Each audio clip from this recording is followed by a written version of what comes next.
The Namibian financial market has a range of opportunities and instruments that it has to offer, investors as well as businesses, from the likes of government bonds and treasury bills, stock markets, foreign exchange, commodities, whatever the financial market has.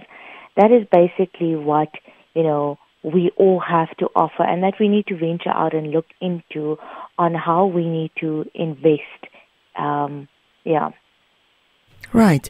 So despite all these opportunities at the disposal of Namibians, many are not prepared to take on any risk. Why do you think this is the case? For me, that was a very interesting observation. There could be several reasons, why Namibians might be hesitant to take on risks, even with all the opportunities that is available. And that could stem from, economical stability. Many people want to prioritize sustainable and consistent returns. Cultural factors, or it could, be due to education and awareness when it comes on to these things. And when we did, the survey, more and more it came across that it comes to the awareness and the understanding of what investments is all about, because there is a difference between savings and investing, and sometimes it comes across as a daunting task, and that's why some people are hesitant about it.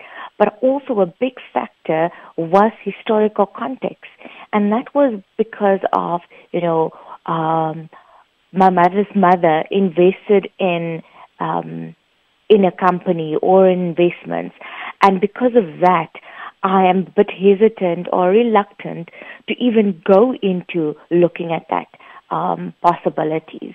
And I think that in itself, so when I take from all of the information that we've gathered, it comes down to the awareness of the people as well as the historical context. So the awareness is something that we as financial institutions are working really hard on, by creating billboards, videos, information sets that we put out there to the public to make them aware of, the different ventures that they can go in and to understand it a little bit more while unpacking it. Well, it's very interesting that you are talking about awareness, and you find that many individuals prefer keeping their money in savings accounts or other low-risk alternatives. Is it perhaps that these opportunities are not explained to them and that they don't understand them? And while we are on that point, whose responsibility is it to explain the type of opportunities that are available for people to venture into many more of the services that are available on the market? I think firstly, it is when we're talking about responsibility, I think it's important that we look upon ourselves firstly before we start looking outwards. It's important for us, especially where we find ourselves in the age and the day, that we educate ourselves on what comes down to when we think of financials, right? When we think about financial education. It's as simple as a budgeting tool. It's as simple as understanding our taxes. It's as simple as understanding, our disposable income and what should I do with it. It's as simple as understanding, and I use the word simple, but it's actually not as simple, because these are some of the things that are not taught at school. And I think it's something that we need to consider bringing it into a school system, because those kids that are currently studying towards a degree, towards deciding on which educational path they need to go on, they don't have a background on, budgeting. What do I need to do with the little amount of money that I get? I laugh when kids say, when kids start asking each other, what is the amount of money that you get as allowance from your parents every month?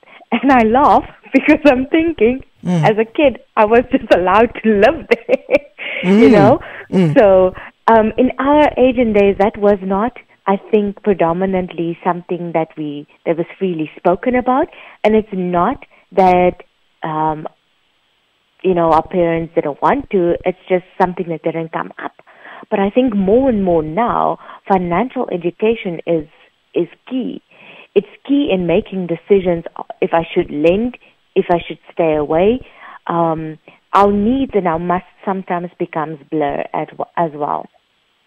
So it is your understanding and thinking that it's worth venturing into various high return investment products that are available in the market. And perhaps can you give us some examples of these products? Yes, so these products, firstly, venturing into higher return investment products can be worthwhile for several reasons. And that will be, the potential for significant gains, because you will get more return when you invest into higher return instruments and investment products. Right. That also gives you an opportunity to diversify and not having just your lower interest funds, lower return, lower risk, safe funds, but also giving you the opportunity to invest into higher diverse products. It also gives you inflation hedge. These investments can provide returns that outpace inflation, preserving your purchasing power over time. And those things are important while also building wealth. However, it's important to remember that high return investments often come with higher risk. And it's crucial to do thorough research and consider your risk tolerance before investing. Because that is also why, sometimes we don't understand it, and that because of when we talk about higher risk, then we immediately go into close off. No, I'm fine. Thank you. I'll go with the lower risk, lower return, and my money is safe. Right. So, what advice do you have, Jo-Ann, for those that are willing to take a risk and they want to go all the way, to see that their money works for them? So, firstly, I think when now that I hear that question, is that I want to, before we go into the people that are willing, the investors that are willing to take the risk, I want to ask the people out there that are not even saving to just start investing. Right. That will be the first step for all of us, because that will help us to plan and have access to, to so much more.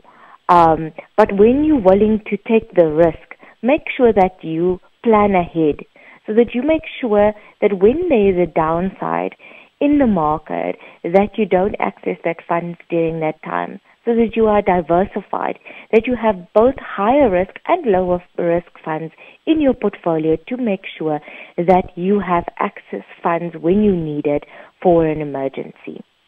Mm-hmm. Well, and to be able to stay on the plan that you had, because obviously when you're investing towards a goal, and to remember that goal, because sometimes we forget why we are doing what we're doing. Mm-hmm. Absolutely. And perhaps also, it would be a good thing if children at school can, have some of these subjects that, just introduce them to savings opportunities and money issues. Yes, I think that is critical.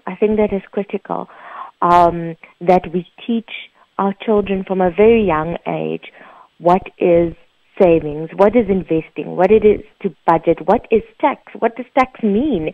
Because it sometimes becomes like a culture shock to kids when they step out of university or out of school and they need to start working, and then they don't have the skill set to do all of this.